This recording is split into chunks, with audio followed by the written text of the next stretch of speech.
Russian President Vladimir Putin and US President Donald Trump are set to meet in Alaska on Friday, marking the first summit since the start of the conflict in Ukraine.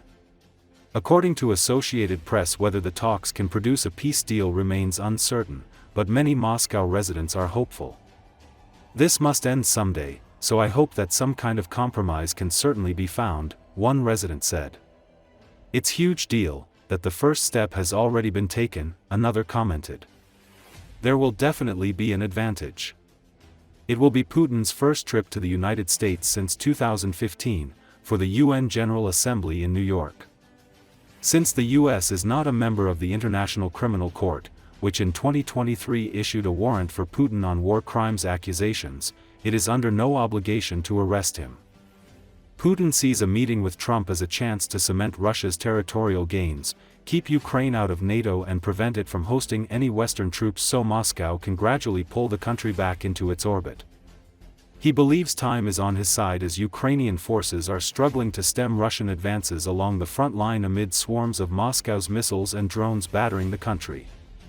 The meeting is a diplomatic coup for Putin, isolated since the conflict started. The Kremlin sought to portray renewed US contacts as two superpowers looking to resolve various global problems, with Ukraine being just one.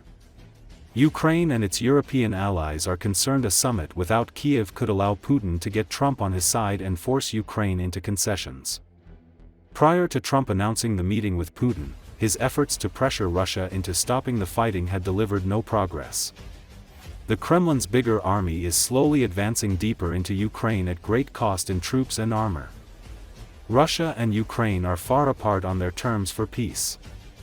Moscow presented ceasefire conditions that are non-starters for Zelensky, such as withdrawing troops from the four regions Russia illegally annexed in 2022, halting mobilization efforts, or freezing Western arms deliveries. For a broader peace, Putin demands Kyiv cede the annexed regions, even though Russia doesn't fully control them, and Crimea, renounce a bid to join NATO, limit the size of its armed forces and recognize Russian as an official language along with Ukrainian. Zelensky insists any peace deals must include robust security guarantees for Ukraine to protect it from future Russian aggression.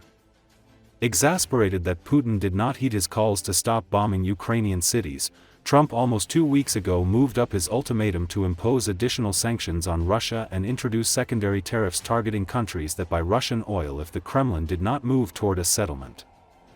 If he were to carry out those threats, then the revenue stream from the budget would probably be impacted very badly and very quickly.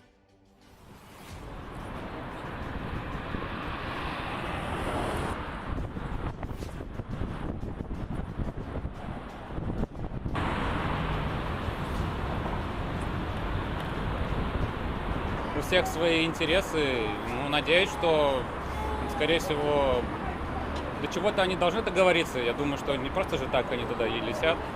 Но я надеюсь, что все-таки, что когда-нибудь это должно уже кончиться. Поэтому надеюсь, что какой-то компромисс наверняка должны найти.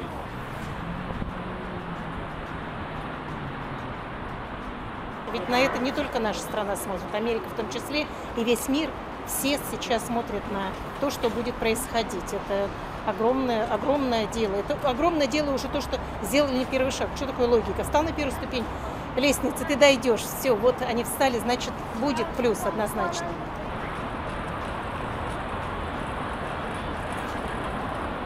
От встречи я ожидаю мира.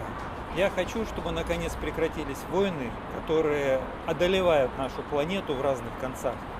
Это неправильно, так не должно быть. Люди, они для чего? Они созданы были для того, чтобы жить в мире, а не для того, чтобы воевать. Какой смысл воевать, убивать, если... я не понимаю.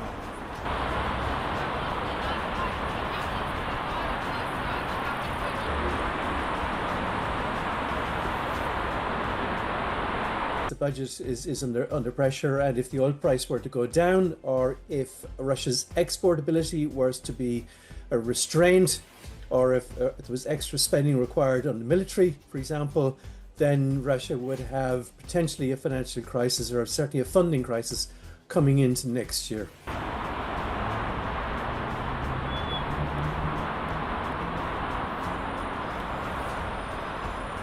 clear threats that have been made by President Trump in the US to apply more restrictive sanctions targeting Russia's oil exports, including, of course, the tariff threat against the buyers of Russian oil, which has already been applied, albeit with a delay, to India, but it could be applied to others.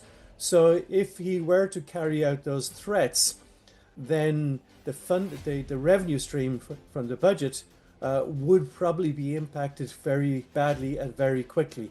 And I think that the fact that Moscow has now started to take Donald Trump's threats more seriously than they used to is one reason why the Kremlin has asked for the summit in Alaska this week. Distinguished Mr. President, it's my pleasure to meet you. They want to meet you here.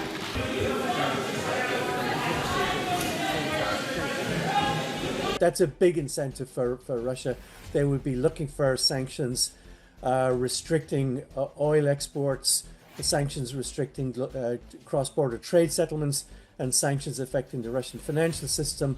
They'll certainly be pushing for those sanctions to come off kind of first, or in the first step.